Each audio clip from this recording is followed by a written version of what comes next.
श्रीकृष्ण श्रीकृष्ण श्रीकृष्ण श्रीकृष्ण गुरुर्ब्रह्मा गुरुर्विष्णुः गुरुर्देवो महेश्वरः गुरुः साक्षात् परं ब्रह्म तस्मै श्री गुरवे नमः तस्मै श्री गुरवे नमः। हरि ओम तत्सत्। శ్రీమద్ భగవద్గీత 3వ అధ్యాయము కర్మయోగము 35వ శ్లోకము. శ్రీ భగవానువాచ శ్రేయాన్ స్వధర్మో విగుణః పరధర్మాత్ స్వనుష్ఠితాత్ స్వధర్మే నిధనం శ్రేయః పరధర్మో భయావహః. భగవాన్ శ్రీకృష్ణుడు ఈ కర్మయోగం అనే అధ్యాయములో గడిచిన సత్సంగంలో మనము ముగించినటువంటి ఈ శ్లోకమునందు కర్మయోగం యొక్క ముఖ్యత్వమును చెప్తూ ఆ కర్మయోగమునందు కూడా స్వధర్మ అనుష్ఠానం ఎంత ముఖ్యం అనేటువంటిది వివరిస్తూ ఈ శ్లోకంలో ఒక మనిషి తన యొక్క స్వధర్మమును ఆశ్రమ వర్ణ లేక వ్యవస్థకు సంబంధించినట్లుగా అది వాళ్ళు చేయటం ఎంతో శ్రేయస్కరం పరధర్మమును అనుసరించుట కంటే అని చెప్పి భగవంతుడు ఆ పరధర్మము ఎంతో శ్రేయస్సైనది, స్వధర్మం ఎంతో శ్రేయస్సైనది, పరధర్మము భయాన్ని కలిగిస్తుంది. అందువలన స్వధర్మము యొక్క ముఖ్యత్వాన్ని వివరించిన తర్వాత ఇప్పుడు ఇంత 35 శ్లోకాలను విన్న తర్వాత అర్జునుడికి సందేహం వస్తున్నది. ఇప్పుడు 36వ శ్లోకంలో అర్జునుడి యొక్క సందేహంతో ఇక్కడ మొదలవుతున్నది. అర్జున ఉవాచ అథ కేన ప్రయుక్తోయం పాపం చరతి పూరుషః అనిచ్ఛన్నపి వార్ష్ణేయ బలాదివ నియోజితః. అర్జునుడు ఇలా ప్రశ్నిస్తున్నాడు. అర్జునుడికి ఎందుకు ఇప్పుడు సందేహం వస్తున్నదంటే, ఇంతకుముందు భగవంతుడు చెప్పిన ఈ విషయములను స్వధర్మము అనుసరించకుండా మనుషులు ఎందువలన ఇలా ప్రవర్తిస్తారు అప్పుడు చెప్పాడు భగవంతుడు 2వ అధ్యాయంలో. కామాత్మానస్వర్గపరాః జన్మ కర్మ ఫలప్రదాం క్రియా విశేష బహుళాం భోగైశ్వర్య గతిం ప్రతి. అక్కడే భగవంతుడు చెప్పేశాడు ఎందువలన అనుసరించరు అంటే, కామాత్మానః స్వధర్మం అనుసరిస్తుంటే కర్మయోగ చిత్తశుద్ధినిచ్చి జ్ఞానయోగ్యతనిచ్చి జ్ఞానమునకు రావాలని వాళ్ళకి ఇంట్రెస్ట్ లేకుండా వాళ్ళు స్వర్గానికి వెళ్ళాలనుకుంటూ ఉండే వాళ్ళని గురించి ఆ సందర్భంలో 2వ అధ్యాయంలో ఆ శ్లోకంలో భగవంతుడు చెప్పాడు. అదంతా విన్న తర్వాత కూడా మరలా ఇక్కడ అర్జునుడికి ఇప్పుడు కూడా 34వ శ్లోకంలో రాగద్వేషాలు కారణమని చెప్పి భగవంతుడు ఒక ముఖ్యమైన విషయాన్ని చెప్పాడు. ఈ ఇంద్రియములు వాటి విషయాల వెనక పరిగెడుతున్నప్పుడు ఇంద్రియాలు ఉండటము, ఇంద్రియములు వాటి విషయాలను తెలుసుకొనుట దాంట్లో తప్పేం లేదు. కానీ ఆ విషయముల సంబంధము చేత ఒక వ్యక్తి మనస్సులో ఏర్పడేటువంటి రాగద్వేషాలే ప్రాబ్లం. అందుకని ఆ రాగద్వేషాలు ఒక మనిషికి శత్రువులుగా గుర్తించాలి. రాగద్వేషాలు వస్తున్నాయంటే అర్థం కామక్రోధాలు ఉన్నాయనే కదా. ఇంకొక రకంగా చెప్పాలంటే కాబట్టి 34 శ్లోకంలో చెప్పాడు, 2 అధ్యాయాలు కూడా భగవంతుడు చెప్పాడు. కానీ మరలా ఇక్కడ అర్జునుడు సందేహపడుతున్నాడు. నేను నిర్ధారణంగా తెలుసుకోవాలి.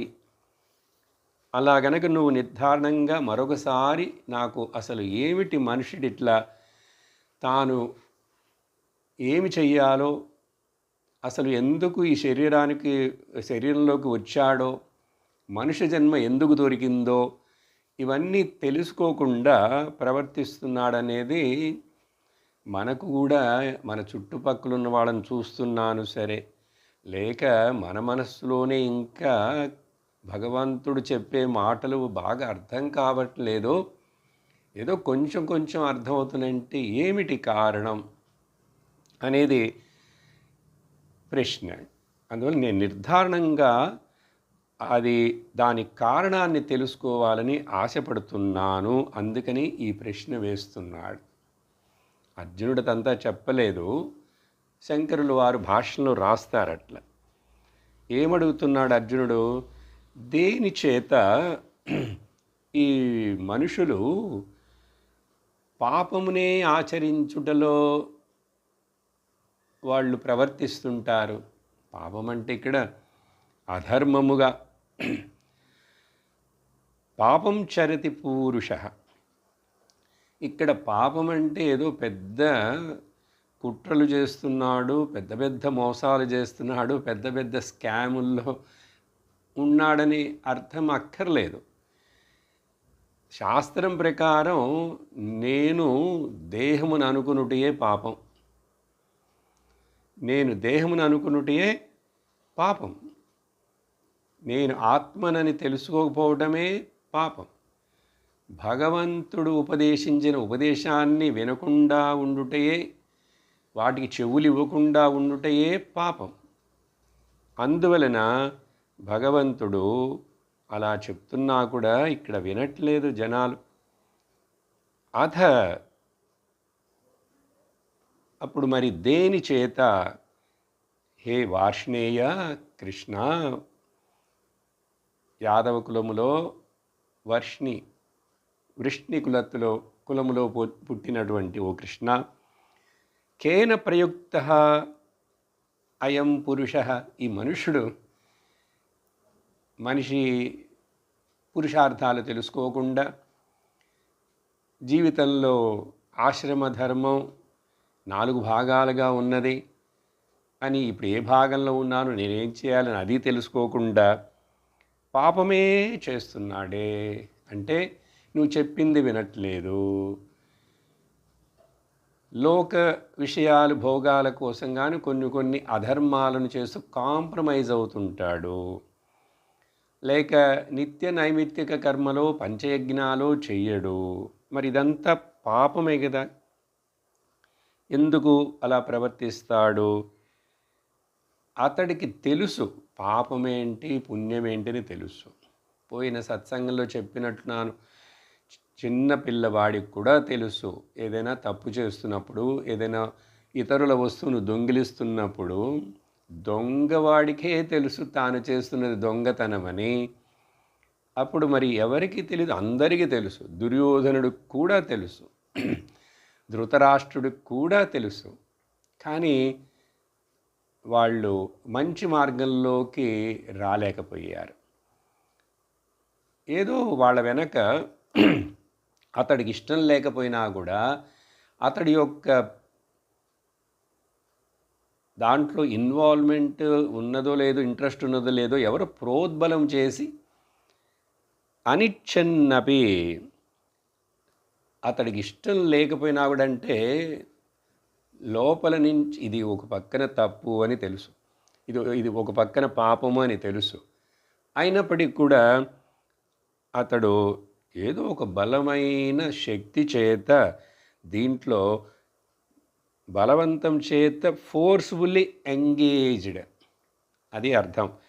బలాద్ ఇవ నియోజిత, ఇవ అంటే యాజ్ దో, ఏదో ఒక శక్తి ఎవరో ఉండి ఏదో ఇతడిలో నుంచి ఇతడిని ఇదిలో నువ్వు చెయ్యాల్సిందని చెప్పి ఏదో కమాండ్ చేస్తున్నట్లు. ఒక రాజుగారి దగ్గర సేవకుడు, రాజుగారు మరి డిమాండ్ చేస్తాడు, కమాండ్ చేస్తాడు కదా, ఇంకా ఆ సేవకుడికి వేరే గత్యంతరం లేదు, ఆ పనులు చేయాల్సిందే.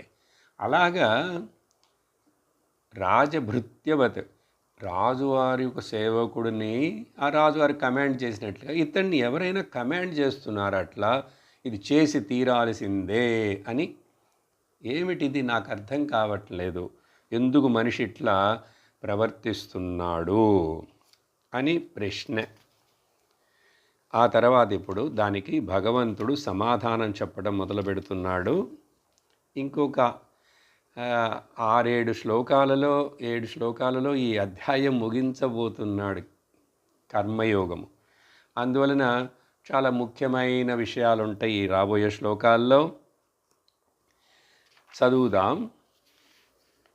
37వ శ్లోకం.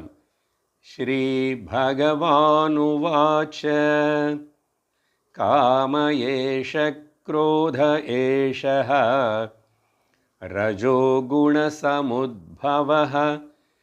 మహాశనో మహాపాప్మా విద్యేనమిహ వైరిణం. ఇక్కడ శ్రీ భగవానువాచ, అక్కడక్కడ భగవద్గీతలో మధ్య మధ్యలో ఇలా వస్తూనే ఉన్నది కదా, అర్జున ఉవాచ శ్రీ భగవానువాచ. ఇక్కడ ఈ శ్లోకానికి భాష్యం రాసేటప్పుడు శంకరాచార్యులు వారు స్పెషల్గా ఆ భగవంతుడు అంటే ఏమిటి అర్థం అని చెప్పి విష్ణు పురాణంలో చెప్పబడినటువంటి ఒక 2 శ్లోకాలను ఆయన అక్కడ కోట్ చేస్తారు. భగ అంటే ఈ 6 లక్షణాలు లేక గుణాలు. ఎవరికి ఈ 6 లక్షణాలు గుణాలు ఉంటాయో అతడు భగవానుడు అని అర్థం. దాంట్లో మనం విన్నదే శ్లోకం వేరే సందర్భాలలో ఐశ్వర్యస్య సమగ్రస్య ధర్మస్య యశస్శ్రియః వైరాగ్యస్య అథ మోక్షస్య షణ్ణాం భగ ఈరిణా.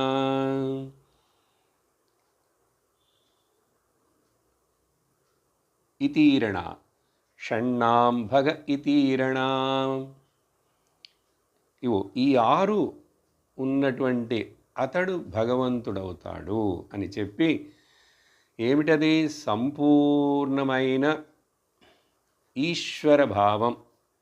ఐశ్వర్యం అంటే ఇక్కడ శ్రీయ అని వేరే చెప్పినందువలన ఈశిత్వ భావం, కంట్రోలర్షిప్, సంపూర్ణం, ఆ సమగ్రం అనే పదం ముఖ్యం, అన్నిటికీ చేర్చుకోవాలి.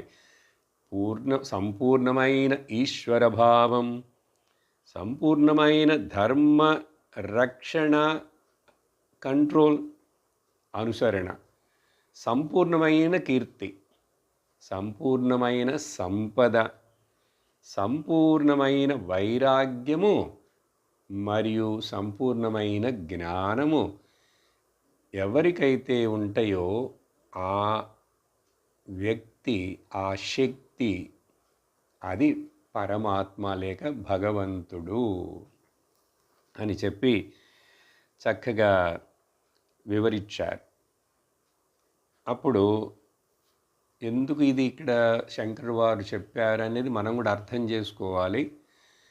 ఈ భగవద్గీతను చదువుతున్నప్పుడు ఎన్నోసార్లు వినుంటాం, శ్లోకాలను వినుంటాం, అక్కడక్కడ అది వస్తున్నప్పుడు ఇప్పుడు కూడా చెప్పాం.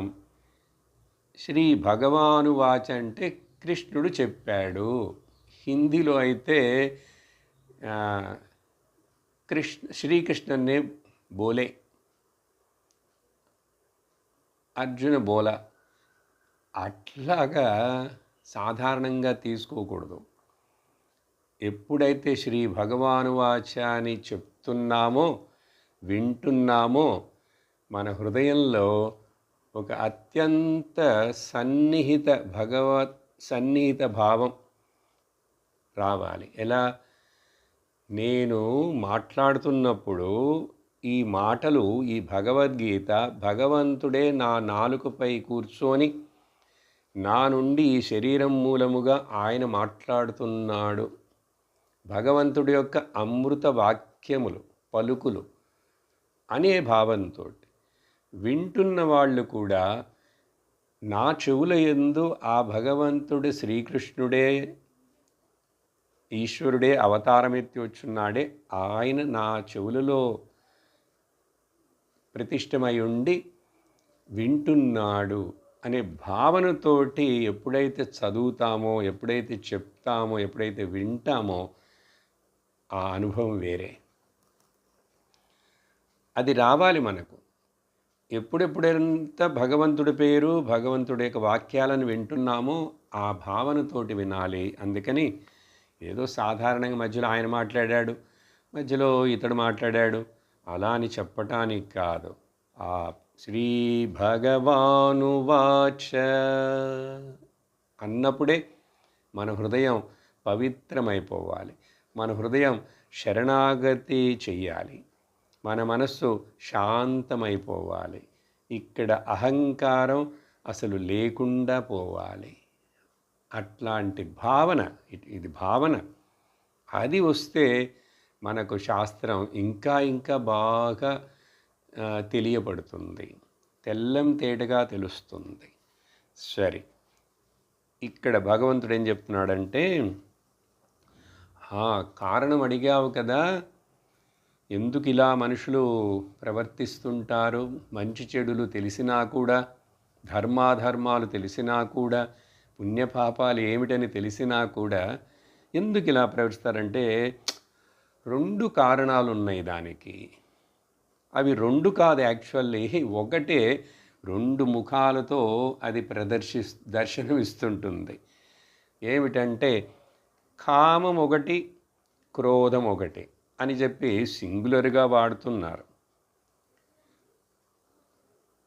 ఈ కామము, క్రోధము ఎందుకు అట్లా వాడుతున్నారు? జనరల్గా కామ క్రోధౌ డ్యూయల్ కేసుగా చెప్పచ్చు, ద్వంద్వముగా.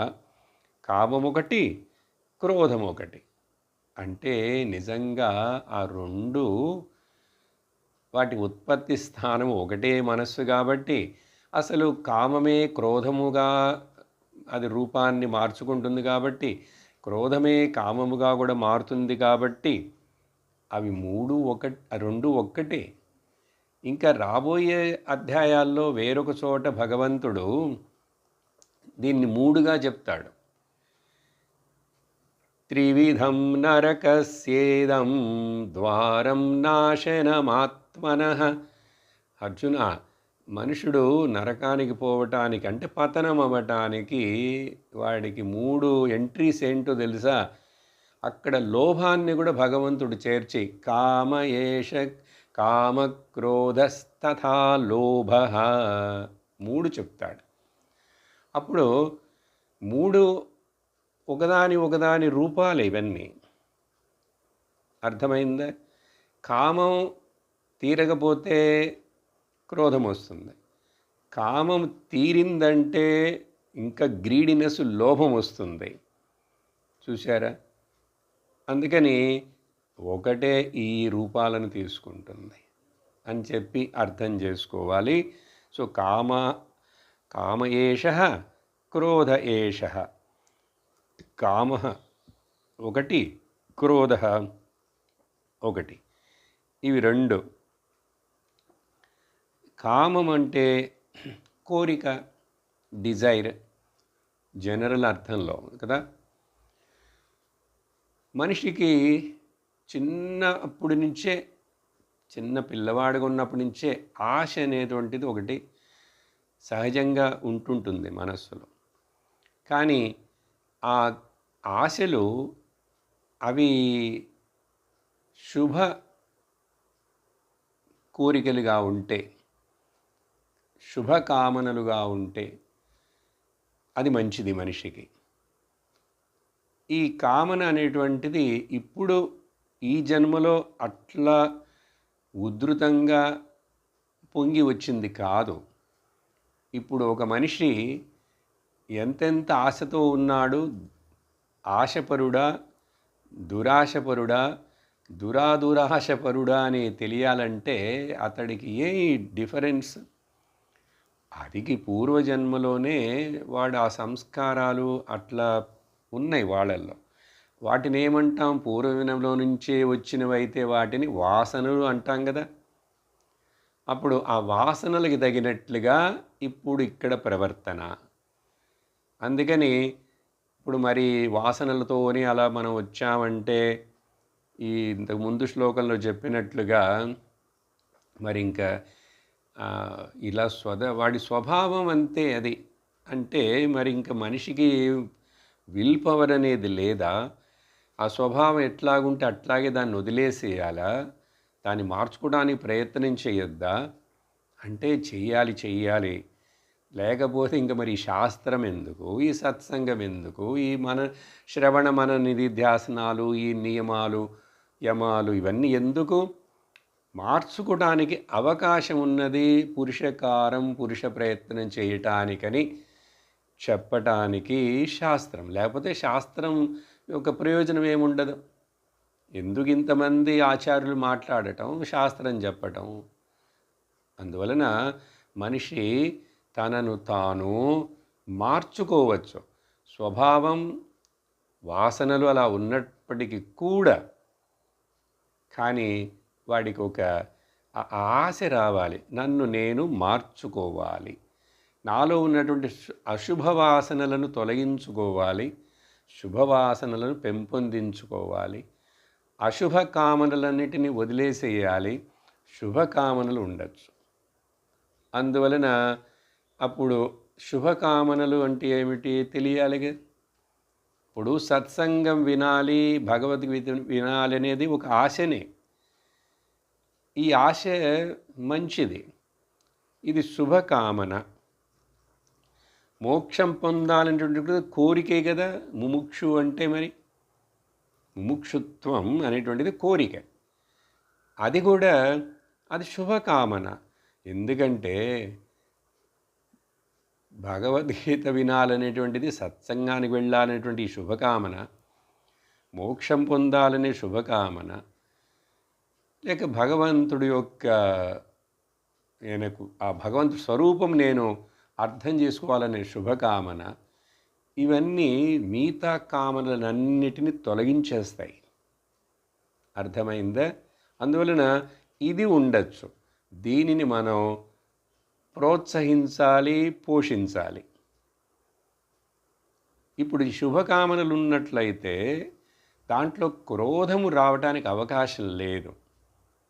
చెప్పాను కదా, ఎప్పుడెప్పుడైతే ఆశ నెరవేరదో ఆ ఆశ నెరవేరటం కోసం ఇతడు కోపముగా అనేక సార్లు, అనేక సందర్భాల్లో, అనేక మందితోటి ప్రవర్తించాల్సి వస్తుంది.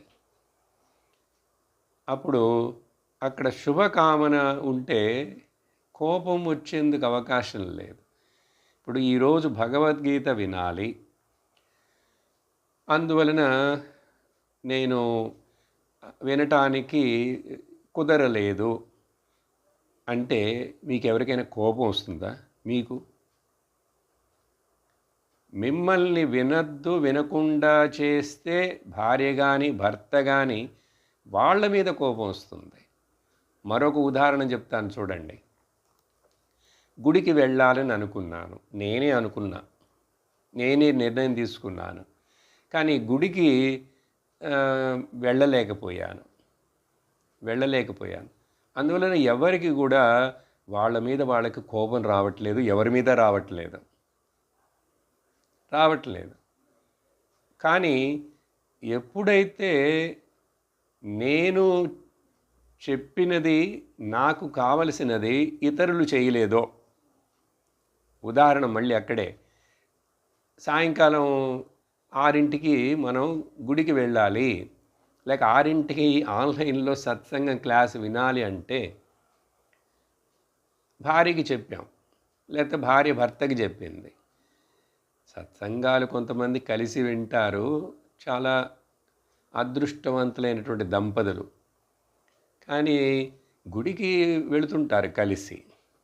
సత్సంగం వింటారో వినరో కానీ గుళ్ళకి కలిసి వెళ్ళాలని అప్పుడప్పుడు. కానీ ఎప్పుడైతే భార్య చెప్పిందో ఈరోజు సాయంకాలం మనం 6కి గుడికి వెళ్ళాలంటే, కానీ భర్త లేట్ చేశాడు, లేక ఆయన ఎక్కడికో వెళ్ళి రాకుండా ఉన్నాడంటే భర్త మీద కోపం వస్తుంది. చూసారా? అప్పుడు నేనుగా నిర్ణయం చేసినటువంటివి ఏవైనా ఉంటే అవి నేను చేయకపోతే నన్ను నేను క్షమించుకుంటాను. I forgive myself. నేను ఏదో కొంచెం ఫీల్ అవుతాం. ముఖ్యంగా సత్సంగం అంటే పర్వాలేదు, ఈరోజు ఇంటే ఏమిటి, వినకపోతే ఏమిటని. అలాగ కొంచెం గుడి అవంటేనేమో కొంచెం లోపల ఫీల్ అవుతాను, ఇవాళ వెళ్ళాలనుకున్నాను కానీ వెళ్ళలేదు. కానీ ఎవరికి కోపం రాదు. ఎవరి మీద వస్తుంది కోపం? ఇతరుల మీద రావాలి. కానీ కోపం అనేటువంటిది నా మీద నాకు వస్తుంది, నా మీద నాకు రాదు. ఒకవేళ నా మీద నాకు కోపం వచ్చిందని చెప్పి కొంతమంది వాళ్ళని వాళ్ళు హింసించుకుంటారా? అది నిజంగా వాళ్ళ మీద వాళ్ళకి కోపం ఎందుకు చూపించుకుంటున్నారు, ఏదైనా చేస్తారు, లేక ఆత్మహత్యలు చేస్తారంటే నా చుట్టూ ఉన్నవాళ్ళు, నాకు సంబంధించిన వాళ్ళు, నాకు వాళ్ళు వినలేదు, చెయ్యలేదు అని చెప్పే కదా. ఆ ప్రేమికుడో ప్రేమికురాలో ఏవో నాకు నచ్చినట్టు చేయలేదని నాకు ఆవిడ మీద అతడి మీద కోపం కాబట్టి ఆ కోపాన్ని నేను వ్యక్త చేయడానికి నాకు వల్ల కాలేదు కాబట్టి నా మీద నేను ఆ కోపాన్ని నేను నిస్సహాయుడిగా ఉండి, బలహీనుడిగా ఉండి నన్ను నేను హింసించుకోవటమో లేక ఏవైనా చేస్తాను. కొన్నిసార్లు హింసించుకోవడం అంటే ఏముంది, గాజు గ్లాసులు పగలగొడతారు, టీవీ స్క్రీన్ల మీద ఏదైనా విసిరేసి పగలగొడతారు, లేక చేతిలో ఉన్నది ఏదో విసిరేసి పగలగొడతారు. కొంతమందికి ఫోన్లో మాట్లాడుతున్నప్పుడే ఇంకా ఆ ఫోన్లో మాట్లాడే మాటలు కొంచెం బాగా గొడవగా పోటాటలాగా అయినప్పుడు ఇంకా కోపం వచ్చి ఇక్కడ ఏమైనా విసిరేస్తుంటాడు. ఆ మనిషి ఇక్కడ లేడు, ఎవరి మీద కోపం వచ్చిందో చూడండి. ఈ కోపాన్ని బాగా విశ్లేషణ చెయ్యాలి. ఎందుకు ఇంత చెప్పాల్సి వస్తున్నది అంటే మరి ఏం చేద్దాం, భగవంతుడు ఆల్రెడీ 2వ అధ్యాయంలో చెప్పాడు, 7వ అధ్యాయంలో కూడా చెప్తాడు. అవి ఊరికనే గుర్తు చేయడానికి 4-5 సార్లు ఈ కామం అనే పదాన్ని ఉపయోగిస్తూ భగవంతుడు విషయాన్ని మాట్లాడతాడు. కామైస్తైస్తైహృతజ్ఞానాః ప్రపద్యంతే అన్యదేవతాః. వేరే వేరే వాటికి వెనక పరిగెడుతుంటాడు. వేరే సెమీ గాడ్స్ వాళ్ళని పూజించాలని, గ్రహాలను పూజించాలని, ఇట్లా అన్యదేవతాః. భగవంతుడు నేరుగానే చెప్పేశాడు. అందరూ నా దగ్గరికి రారు, నన్ను ఇష్టపడరు, నేను చెప్పేది వినాలని అనుకోకుండా ఈ క్షుద్ర దేవతలు ఉంటారు కదా, వాళ్ళందరి వెనకాల వెళతారు. ఏమిటంటే వాళ్ళకి ఎన్నో కామాలు, కోరికలు ఉన్నాయి అర్జున. ఆ కోరికల చేత అసలు వాళ్ళ యొక్క విచక్షణ వివేక శక్తిని కోల్పోయి, అందువలన అసలు ఇలా ఈ కోరికలు ఇలా కోరుతూనే ఉంటే అంతం లేకుండా ఇవి నన్ను పాడు చేస్తాయి, నేను ఇంకా ఆధ్యాత్మికంగా ముందుకు వెళ్ళను అని వాళ్ళకి తెలియదు. అలా తెలియక వాళ్ళు అన్య దేవతలను వాళ్ళ వెనకాల వెళ్ళటం. ఇప్పుడు రకరకాల పూజలు, రకరకాల దేవతలకు చేసేటువంటి పూజ చేయటం తప్పు కాదు. కృతజ్ఞల కోసం పూజ చేయటం వేరే. కానీ నువ్వు నాకు ఇది సరిచెయ్యి అని చెప్పి ఆ శని దేవతనో, రాహుదేవతనో, లేక నాగదేవతనో, వేరే ఎన్నెన్నో ఉన్నాయి కదా, వాటన్నిటినీ మనం భయము చేత నాకు ఇవన్నీ నువ్వు జరగకుండా చూడాలి, అందువలన నీకు స్పెషల్గా నీకు పూజ చేసి నీ దగ్గర దర్శనం కోసం వచ్చాను అని చెప్పి, అట్లానే కదా నాకు కోరికలు నెరవేరాలి. అందుకోసమే కదా భగవంతుణ్ణి మెజారిటీగా ఆరాధించేది, పూజించేది. కాబట్టి ఇలా భగవంతుడు ఎన్నో చోట్ల ఆ కామ విషయం చెప్పేటప్పుడు భగవద్గీతలో వేరే వేరే చోట్ల కూడా కామయేష క్రోధయేష ఇక్కడ చెప్తున్నాడు. అలాగే ఇంకొక 4-5 చోట్ల భగవంతుడు చెప్తాడు. సరే, కామము క్రోధము, అప్పుడు ఇవి రెండు కూడా పక్కపక్కనే ఉంటుంటాయి. కామము క్రోధము లోభము కూడా ఈ రకంగా కానీ లేక ఆ రకంగా కానీ ఇలా మారి మారి ఏవో ఉంటూనే ఉంటాయి. ఎందువలన ఈ కామం క్రోధం మెయిన్గా దేన్ని బేస్ చేసుకుని ఉంటాయంటే 3 గుణాలు ఉన్నాయి ప్రకృతిలో. ఆ గుణములు వాటిల్లో ప్రతి మనిషిలోనూ 3 గుణాలు ఉంటాయి. 3 గుణాల కాంబినేషనే ఈ ప్రపంచం మొత్తం కూడా. అప్పుడు ఇది ముఖ్యంగా ఈ కామ క్రోధాలు అనేటువంటివి, అది కూడా అశుభ కామనలు, దాని వలన వచ్చేటువంటి క్రోధలోభాలు రజోగుణము చేత పుడుతున్నాయి. రజోగుణము చేత ప్రొపెల్ చేయబడుతున్నాయి, ప్రోత్సహించబడుతున్నాయి అని చెప్పి రజోగుణ సముద్భవ. రజోగుణమును ఎక్కువ ఉన్న వాళ్లకు ఈ కోరికలు ఎక్కువ ఉంటాయి. అలాగే దాని వలన క్రోధ లోభాలు కూడా ఉంటుంటాయి.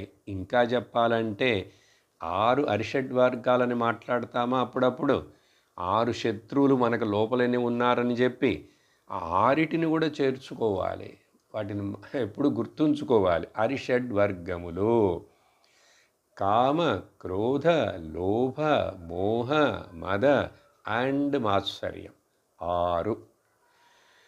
వాటిలో ముఖ్యంగా ఈ 2 శాస్త్రంలో అనేక సార్లు భగవంతుడు పదే పదే చెప్తుంటాడు. ఈ మొత్తానికి గుర్తుంచుకోవాలి. రజోగుణ సముద్భవ.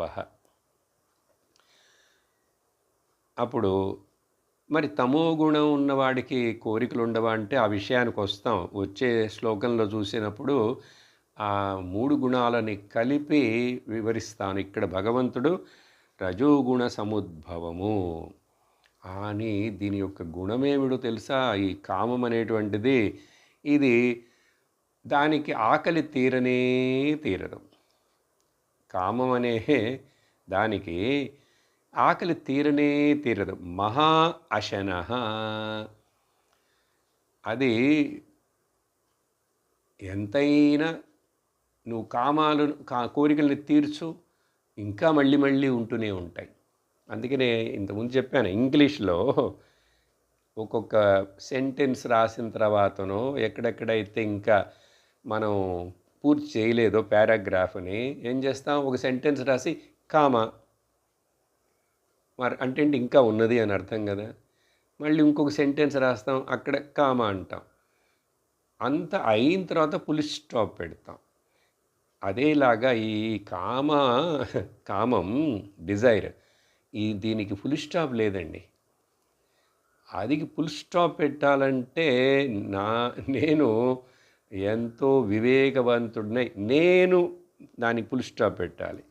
లేక కామాన్ని అడగండి, డిజైర్ నువ్వు ఇంకా చాలా నీకు అంటే అది అనదు, చాలు అని అనదు. ఈ పదాన్ని భగవంతుడు తర్వాత వాడతాడు. అలం అని చెప్పదు. అది మనల్ని మనం అడిగి చూసుకుందాం. జీవితంలో ఇప్పుడు ఏదో సరే ఇప్పుడే వాళ్ళు పెళ్ళిళ్ళు అయినాయి, పిల్లలు పుట్టారు, ఇంకా సంపాదించుకుంటున్నారు, సెటిల్ అవ్వాలి, చాలా విషయాలు ఉన్నాయి చేయాల్సినవి, గమనించాల్సినవి. అంటే సరే వాళ్ళకి కొన్ని ఆశలు ఉన్నాయి, అవన్నీ డ్యూటీలుగానో చెయ్యాలి అని అన్నీ అయిపోయి అంటే 60 ఏళ్ళు దాటి రిటైర్ అయిన వాళ్ళు కూడా ఈ డిజైర్స్ పూర్తిగా పోయినే నాకు ఇంకా నా డిజైర్ అంతా ఒకే ఒకటి భగవత్ ప్రాప్తి. నా ఎజెండా నాకు ఏం కావాలి? ఒకటే ఒకటి పరమాత్మ కావాలి. దాన్నే బ్రహ్మజ్ఞానమను, మోక్షమను, జీవన్ముక్తి అను ఏదైనా చెప్పు. పరమాత్మ అంటే చాలా వినటానికి మనకు కొంచెం ఆహ్లాదకరంగా ఉంటుంది. నాకు దేవుడు మాత్రమే కావాలి అని అడగాలంటే మనకు అప్పుడు ఎంత మిగతా వాటి మీద వైరాగ్యం ఉండాలి. నిన్న భగవద్గీత 18వ అధ్యాయం ఇంగ్లీష్లో మాట్లాడేటప్పుడు ఈ మాట వచ్చింది, వైరాగ్యం. వైరాగ్యం అంటే ఏమిటి? నాకు ఒకే ఒక గమ్యం, ఒకే ఒక లక్ష్యం, పరమాత్మ. ఆ పరమాత్మకు నాకున్న సంబంధం, ఆయనతో సన్నిహితంగా అయ్యేటువంటి జ్ఞానము, ఆయనకు నాకు భేదము లేదనే జ్ఞానము తప్ప మరొక విషయం ఏది కూడా జీవితంలో ముఖ్యం కాదు అని చెప్పగలిగితే వైరాగ్యం వచ్చినట్లు. ఇది మరి 60-70 ఏళ్ళ వాళ్ళకైనా రావాలా వద్దా? చెప్పండి. 60-70 ఏళ్ళ వాళ్ళకైనా రావాలా వద్దా? రావట్లేదు. కాబట్టి అందుకని ఇక్కడ మహా అశనః అంటే దీన్ని ఏమంటారంటే కుండోదరః. కుండం అంటే కుండలాంటి పొట్ట అనుకోండి. ఓకే, భీముడికి ఒక అట్లాంటి ఉరుకోదరః అని ఆయనకు ఒక పేరుంది. అలాగే ఇక్కడ కుండం అంటే అగ్నికుండం అనుకోవచ్చు. ఈ అగ్నికుండం అనే దాంట్లో అగ్ని మండుతున్నప్పుడు నువ్వు ఇంకా వేస్తూ ఉండు. కట్టెలు, పుల్లలు, పిడకలు, కొబ్బరి చిప్ప ఇవన్నీ వేస్తుంటే ఏదైనా అది ఇంకా ఇంకా వాటిని భస్మం చేస్తూ ఇంకా అడుగుతూనే ఉంటుందా, లేక చాలని ఎప్పుడైనా చెప్తుందా? అది ఆ కుండ ఉదరం అంటే అగ్నికుండల్లాంటి, లేక ఈ తోడేలు పొట్ట, వృకోదరః భీముడికి పేరు. తోడేలు పొట్ట అంటే తోడేలు చూడటానికి చాలా చిన్నదిగా అట్లా ఉంటుంది, కానీ అది తినటానికి ఇంత పొట్ట మాత్రం పెద్దదిగా ఉంటుంది, ఎంతైనా తినేస్తుంది అది అట్లా. అందువలన లేక గట్టర్ లైక్ మహాగట్టర్ అంటే అన్లిమిటెడ్గా కొంతమంది తినటంలో కూడా అట్లా తింటూనే ఉంటారు, ఎంతో తింటారు. ఓవర్ వెయిట్ వచ్చినా పొట్ట ఇంత అయినా కూడా తినటం ఆపరే. అట్లా మహా అశనః. సరే, దీనివల్ల ఏంటి? ఇది ఇట్లా ఉన్నదంటే ఇది ఒక పాపకారి. ఈ కామం అనేటువంటిది దానికి అసలు ఆకలి తీరనే తీరదు. ఇది మనుషుణ్ణి మహాపాప్మ, మనుషుణ్ణి పాపం చేసేట్లుగా అది ప్రోద్బలం చేస్తుంది. ఇది వెరీ సిన్ఫుల్. అది దానికి ఏంటి క్రోధం అనేటువంటిది, కామం అనేటువంటిది ఏమైనా ఒక వస్తువా? అదొక సపరేట్ మనిషా? అది ఎక్కడుంది? నాలో, నా మనస్సు ఎందుంది. అప్పుడు నా మనస్సులో నా యందు ఉద్భవించిన కామం అది లేక క్రోధము నన్ను పాపం కార్యాలు చేసేట్లుగా, అది నన్ను ప్రవర్తించేట్లుగా చేస్తుంది. ఇది తెలుసుకోకపోతే దాని చేతులు పడిపోతాం, కామక్రోధాలకు లోలుడం అయిపోతాం. ఇది ఒక మనుషుడికి శత్రువు, వైరిణం. మనిషికి ఇది పెద్ద శత్రువు. బయట మనకెవ్వరు శత్రువులు లేరు అని తెలుసుకోవాలి మొదట. నాకు ఎవ్వరు బయట శత్రువులు లేరు, మిత్రులు లేరు. వ్యవహారంలో ఏదో మాట్లాడదని చెప్తా కానీ, అందుకనేగా తన కోపమే తన శత్రువు, తన శాంతమే తనకు రక్ష అని చెప్పి ఆ పద్యాల్లో రాశారు. చిన్నప్పుడు చదువుకున్నాం. అందుకని నాకు వేరే శత్రువులు ఎవరు లేరు. 6వ అధ్యాయంలో కూడా భగవంతుడు చెప్తాడు అది. నీకు నువ్వే శత్రుడివి. నిన్ను నీవు ఉద్ధరించుకోకపోయినావంటే మనుష్య శరీరం జన్మ దొరికి నీకు నువ్వే శత్రువుడివి. నిన్ను నీవు ఉద్ధరించుకోవడానికి ప్రయత్నం చేసి పురుష ప్రయత్నం, హ్యూమన్ ఎఫర్ట్, విల్ పవర్ని ఉపయోగించి చేశావంటే నీకు నువ్వే మిత్రుడివి అని గుర్తుంచుకోవాలి. లోకంలో వేరే ఎక్కడా ఎవరు లేరు మనకట్లా. అందుకని భాగవతంలో భిక్షుగీతం అని చెప్పి ఒక కథ వస్తుంది. అక్కడ ఆ భిక్షువు ఆయన బాగా వివేక వైరాగ్యాలు వచ్చి జ్ఞానాన్ని పొందిన తర్వాత భిక్షుడిగా తిరుగుతున్నాడు. ఆయన డైలాగ్ అది అక్కడ చెబుతాడు చివరికి,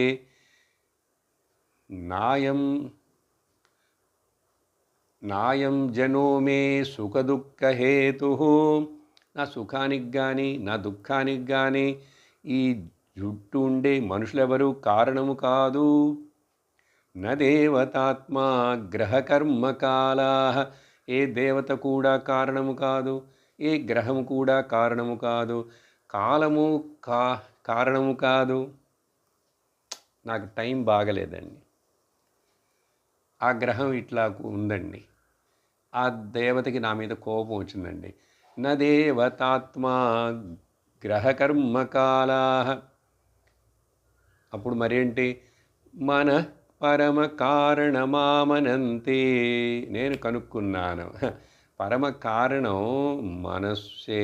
the main culprit is the mind. అదేం చేస్తుంది? సంసార చక్రం పరివర్తయేత్యద్.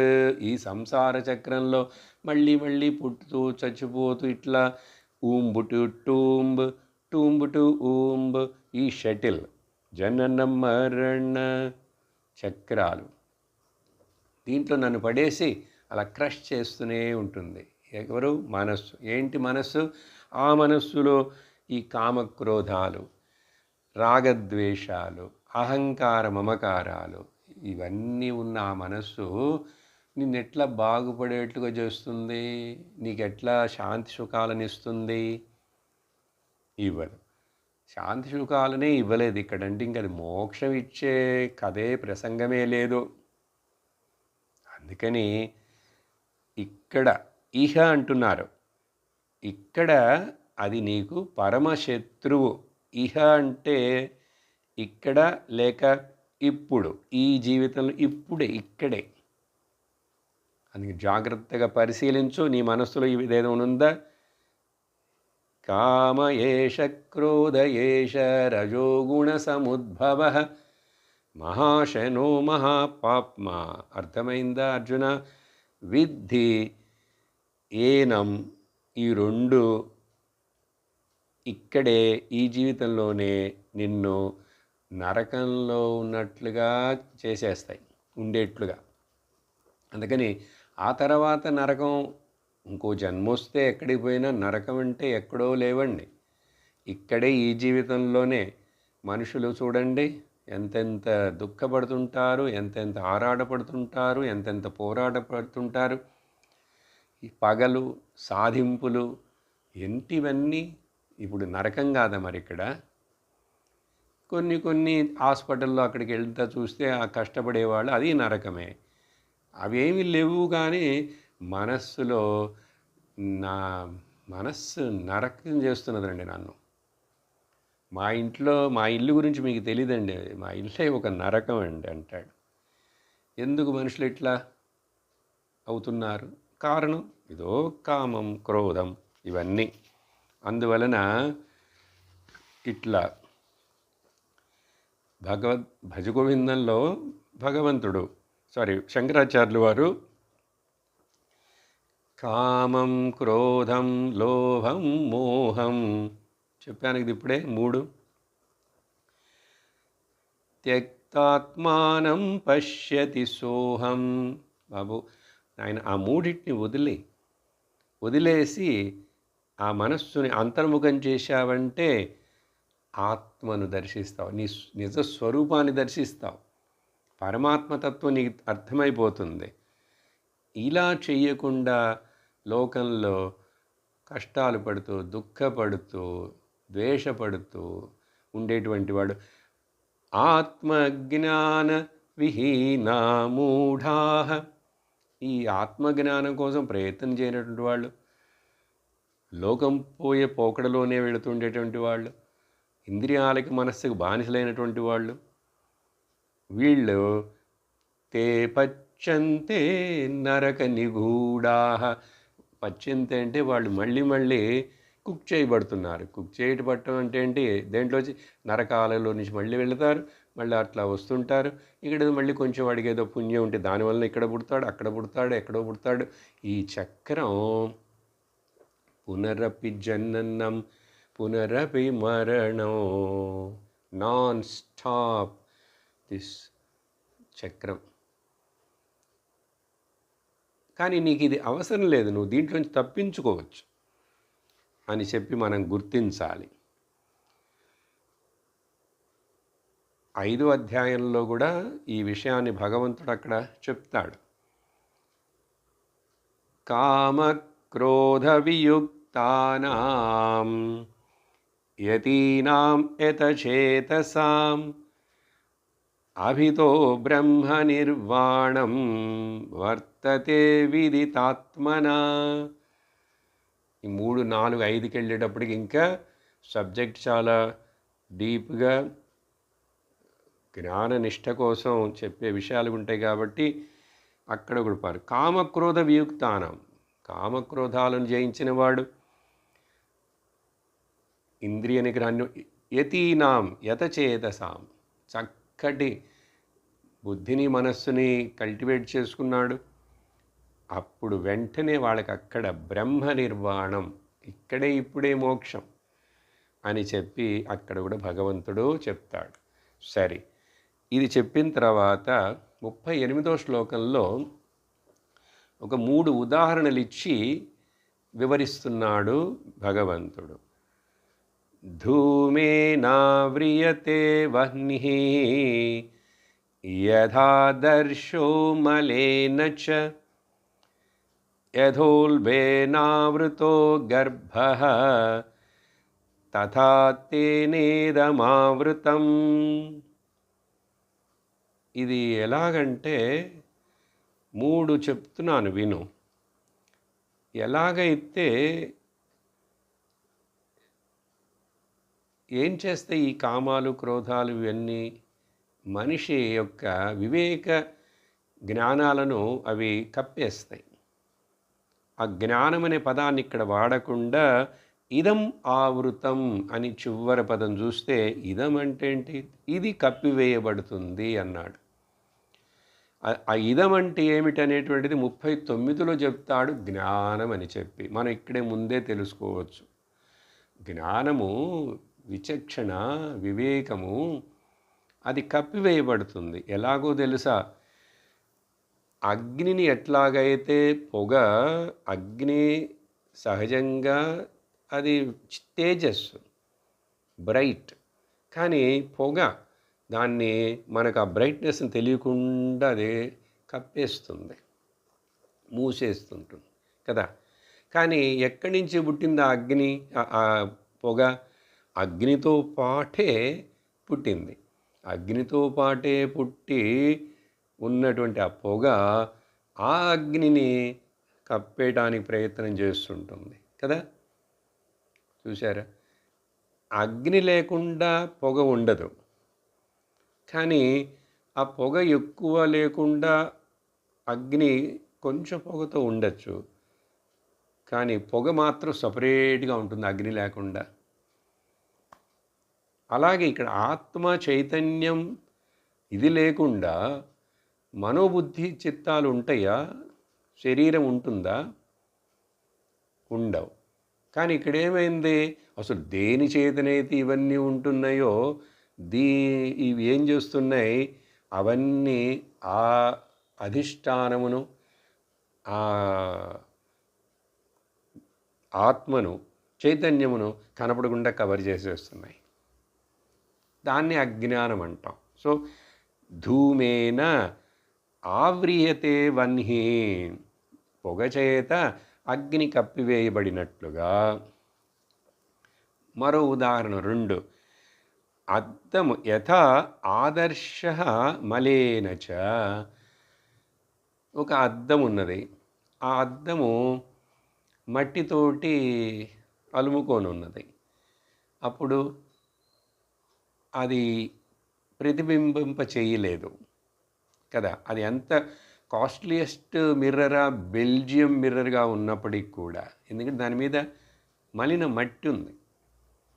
అలాగే మూడో ఉదాహరణ, ఎలాగైతే గర్భంలో ఉన్నటువంటి యథా ఉల్బేణ ఆవృత గర్భ, లోపల శిశువు గర్భసంచిలో ఉంటాడు, మరలా ఆ గర్భసంచి లోపల ఆ శిశువు చుట్టూ ఒక నీళ్ళ వాటర్ బ్యాగ్ లాగా ఒక ఉంటుంది, కంటైనర్. ఆ చుట్టూ ఉండేటువంటి ఉమ్మ నీరు అంటారు కదా, ఆ శిశువు బయటికి వచ్చే ముందు మొదట ఆ వాటర్ బ్యాగ్, ఆ ఉమ్మ నీరు ఉన్నటువంటి దాన్ని ఉల్బణం అంటారు. దాంట్లో ఏదో ఒక లిక్విడ్ ఉంటుంది, అందువలన అది శిశువుకి ఒక షాక్ అబ్జార్బర్ లాగా, వాటర్ బెడ్ లాగా సపోర్ట్ చేస్తూ సహాయపడుతుంది. ఆ దాంట్లో ఉన్నాడు. అప్పుడు కప్పివేయబడింది ఈ గర్భ చర్మం అంటారు దాన్ని, లేక అది అట్లా కప్పేసి ఉన్నది. చూసారా? అదే విధంగా అని 3 ఉదాహరణలు. తథా, అదేవిధంగా ఈ కామ క్రోధాలనేటువంటివి ఇదం ఆవృతం, ఈ మనిషి యొక్క నిజస్వరూపం చైతన్యమును దానిని కప్పివేసేస్తున్నాయి తెలియనీయకుండా. ఇక్కడ ఈ శ్లోకంలో ఉదాహరణలు అర్థమైనట్లుగానే ఉన్నాయి, చాలా సులభమైనటువంటివి, డే టు డే లైఫ్లో చూస్తున్నవే అనుకుంటాం. కొంచెం ఇంకా విచారించాలి. ఈ 3 ఉదాహరణలు ఒకే విషయాన్ని చెప్పటానికి భగవంతుడు ఇచ్చాడు. మనం కొంచెంగా లోతుగా గనక ఆలోచించి చూస్తే ఈ 3 ఉదాహరణలు ఒకదానికంటే ఒకటి కొంచెం తీవ్రంగా ఉన్నాయి, బలిష్టంగా ఉన్నాయి. ఎలా, దేని మీద ఆధారపడి బలిష్టంగా ఉన్నాయంటే 3 గుణాలున్నాయి చూసారా. ఆ 3 గుణాలకి ఈ 3 ఉదాహరణలను కంపేర్ చేసుకున్నామంటే, మొదట సాత్విక గుణం. సాత్విక గుణం ఉన్నవాడికి, సాత్విక పురుషుడికి కూడా, సాత్విక గుణం ప్రిడామినెంట్గా ఉన్నవాడికి కూడా కామనలు ఉంటాయి. వాడికి కూడా అప్పుడు ఇప్పుడు కొంచెం గొప్ప కోపం వస్తుంది. కానీ ఏం చెప్పాను మొదట, ఇప్పుడు కొంచెంసేపు ముందు, అతడికి సాత్వికుడికి వచ్చేటువంటి ఆ కామనలు శుభకామనలుగా ఉంటాయి. అతడు ఏదో ఒక మంచి విషయాన్ని చెప్పడానికి, చేయటానికి ఎక్కడ ఎవరికి ఇన్స్ట్రక్ట్ చేయాలో ఆ ఇన్స్ట్రక్ట్ చేసేప్పుడు కొంచెం కోపం కూడా చూపిస్తాడు. కొంతమంది మహాత్ములు, గురువులు కోపపడతారు, ఎందుకంటే ఆయనకి అదొక స్వభావంగా ఉన్నది లోపల. కానీ ఆయన సాత్వికుడే, మహాత్ముడే, గురువు. అట్లా అప్పుడు సాత్వికమైనటువంటి కోరికలు ఉంటే వాటిని చాలా సులభంగా మనం ఇంకా ఇంకా గుణాతీతుడవ్వటానికి, డిజైర్ ఫ్రీ, ఆశారహితుడుగా ఉండటానికి మనకు ప్రయత్నం చేసి ఇంకా ఇంకా బయటపడాలి. అప్పుడు ఈ ఉదాహరణ మొదటిది చూడండి. ఇప్పుడు పొగ అంటే వెలిగిస్తున్నప్పుడు ఎక్కడైనా పొగ చాలా లైట్గా ఉంటుంది. అట్లా చేత్తోటి విసిరినానో లేక నోటితోటి అట్లా ఊదినా కూడా ఆ పొగ కొంచెం అట్లా తొలగిపోతుంది.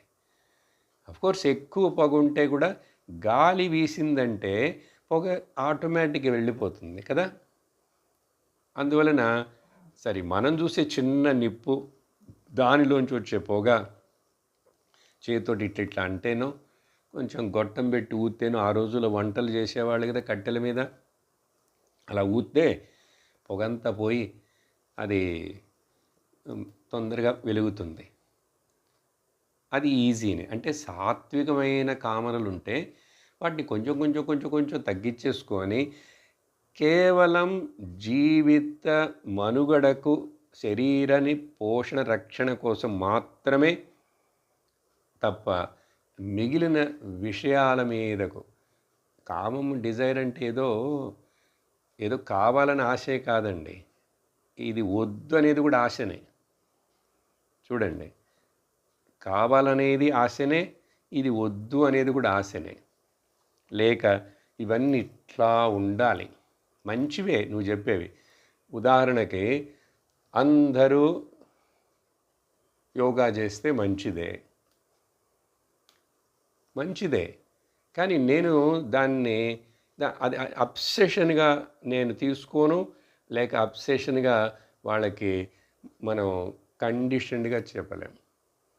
అలాగే అందరూ శుభ్రంగా ఉంటే మంచిదే. Cleanliness is next to the godliness, మంచిదే. కానీ నేను ఆ క్లీన్లీనెస్ ఎవరైనా లేకపోతేనో అట్లా ఉండకూడదని చెప్పి దానికి నేను రియాక్ట్ అయ్యి అది నేను అబ్సెషన్గా తీసుకోకూడదు. ఇలా ఏవైనా మంచివైనా కూడా జ్ఞానికి ఈ దురాగ్రహం ఉండదు. ఏ విషయంలో కూడా ఏంటది దురాగ్రహం అంటే super imposing, not super imposing on the others. చేస్తే చేస్తారు, చేయకపోతే చేయలేదు, మంచిదే. నేను చెప్పాల్సింది చెప్పాను, వదిలే. కానీ నేను దాన్ని సీరియస్గా తీసుకొని చాలా దానికి నేను రియాక్ట్ అయ్యి దానికి నేను మనస్సులో చింతించి వర్రీ అయ్యి ఇలా ఉండడు జ్ఞాని. చూసారా? అందువలన సాత్విక ఇవన్నీ కూడా వద్దనేది కూడా డిజైరే, కావాలనేది డిజైరే. అందువలన మొదటి గుణం సాత్విక గుణం, శుభకామనలు కొన్ని అవసరం. మనం జ్ఞాననిష్ఠులం అయ్యేంత వరకు ఆ తర్వాత అర్థం చేసుకుంటాం. గుణాతీతుడు అన్నాక మరి ఏ గుణమునకు కింద ఎఫెక్ట్ అవ్వకుండా ఉండే స్థితి అంటే ఏంటి, అది అర్థం చేసుకుంటాం చదివినప్పుడు అవన్నీ. రెండో ఉదాహరణం ఇది చూడండి. అద్దం మీద మట్టి ఉన్నదంటే అది అట్లా ఊరికిన ఊదితే పోదు. అది కూడా కొన్ని రోజులుగా అద్దాన్ని మనం వాడలేదు, తుడవలేదు, లేక సపోజ్ ఆ అద్దం వంటింట్లో ఉన్నదనుకోండి.